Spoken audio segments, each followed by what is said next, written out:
Well, welcome back to the Legacy Builder Sport Discipleship Series and the Leadership Copy DVD for Coaching to Win God's Way. We are on week 7, and I hope you've had a super time with this. One of the things that I like to do after 6 weeks of meeting is I like to pull the group together in the very first 10 minutes and just basically go around the room and say, you know what, we promised you that we would talk about, hey, what do you think? Do you like it? Do you want to keep meeting? We've committed to 12 weeks, but how's it going? And what do you think? And normally what we get, and again, it's all based upon you, the facilitator. No, I'm just kidding. But normally what we get is, hey, boy, they love it. They want to keep going. There may have been a couple of people here or there due to schedule constraints and conflicts that they could continue, but that's okay. God's with them too, and more times than not, they come around later when their schedule thins out, maybe in the next semester when you go through this again or you go through another study. But I want to encourage you to let them share.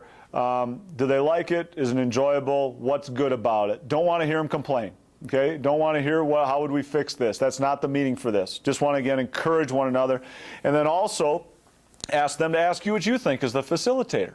And I want you to be an encouraging leader. Do not critique them in any way, shape, or form. You know, don't say things like, well, it would be great if you guys would fill out your studies ahead of time. You know, that's not what we're doing here. Let God take care of the details, okay? If they're there, that's a good thing.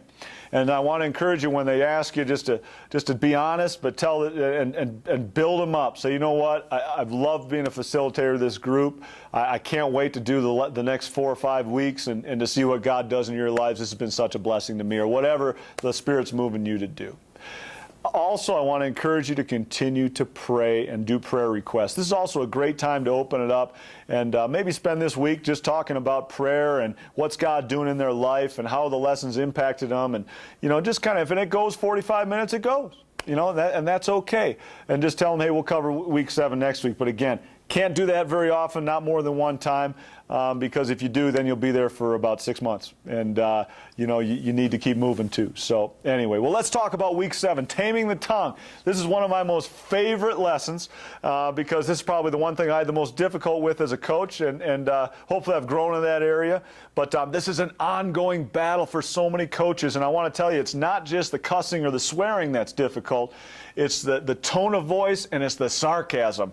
Boy, we live in a world where sarcasm is king. We live in a country where sarcasm is king. And I don't know if you know this, but you know, one of the things we share is other countries, you know, they're not quite as sarcastic as we are. And so with that said, we live in a culture where sarcasm is bred. And again, sarcasm is always at someone else's expense. And I share that with people. And but again, you'll get into that during the lesson. I don't want to get off track here. We're living a coach's lifestyle the way God wants.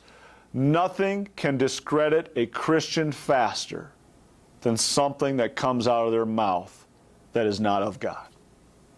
I'm going to say that again. Nothing can discredit us faster than if we have something cuss out of our mouth, or we curse somebody, or we're sarcastic, and they look at us and they go, wow, if that's a Christian, I don't know if I want to be that. So we got to be very, very, very aware. And as James, boy, the book of James talks about, man, this passage is so powerful, and so many people teach on it and preach on it and write books on it. And the reason I put this passage in here is pretty simple for me. What I like about the book of James is the author really understands what it's like to live in this world. He wants to be like Jesus. He's striving to be like Jesus. But man, it is a battle, and he knows it's a battle. And he talks about the taming the tongue. He talks about how can we even tame it? It's like a wildfire that sets a forest on fire. You know, we can teach whales at SeaWorld. We can teach killer whales to do whatever we want. But we can't tame our own tongue. And by the way, if you know someone that can tame their tongue, that means that's not the silent treatment. They actually talk and don't ever say anything bad or anything wrong ever. I want to meet that person because I haven't met him yet. But again, this scripture encourages us that it is a battle, and that, you know what, we shouldn't bless people and curse people with the same tongue and the same mouth. It just shouldn't happen like that. But again, it goes back to we need help. And how are we going to get help? Well, we need God to help us. We need to ask for help because He wants to help us. We need to be like Jesus and think before we speak. Okay? But we also, we need to trust that we can bless people with our mouths and our tongues, instead of trying to motivate out of fear and sarcasm and condemnation. We can do it, and let's talk about how. So again, we already talked about that a person's tongue displays the type of character he or she has. Now that word character is kind of neat. Character in the Greek means to etch upon or to engrave. You know, what we talk about with the coaches here is, what's your character? What's engraved upon your heart? Because whatever's engraved upon your heart, that's the legacy you're putting on the hearts of your players. Now here's the hard part. If that coach was coached by a guy that cussed all the time, or a gal that cussed all the time and motivated by fear and by condemnation and by beration, that's how they're going to coach. So we again are looking to break the chain. We are the chain breakers. We are the new breed, not meaning we're elite or anything, but we are the new breed that Jesus was breeding to coach. And you can coach like this and you can be successful. And here's how we do it. First thing we ask them is, do you build players up or tear them down? Once again, personal inventory. What kind of guy are you? What kind of gal are you? And that's important, okay? Just have them think about it, okay? And what does it mean to build a player up? Well, that's when we jump into this next question about what does it mean to speak greatness into someone? Because if you're building a player up, you're obviously telling them all the good things, all right? Well, at a certain point, you got to critique them, or they're never going to get any better, because they're going to keep doing the thing wrong that you told them that they're doing wrong. Well, but there's a way that you can do that. Now, here's something that's interesting that we talk about here in Colorado. And if any of you have ever skied in Colorado or took a ski lesson here, you know that some of the best ski resorts in the world are right here in these mountains, in the Rocky Mountains. And I had a chance to call the head of the Vail Ski Instructing School. And Vail is world-renowned, obviously, is one of the best resorts in the world for skiing. And I was amazed at how everybody that ever has a lesson up here always has a great experience.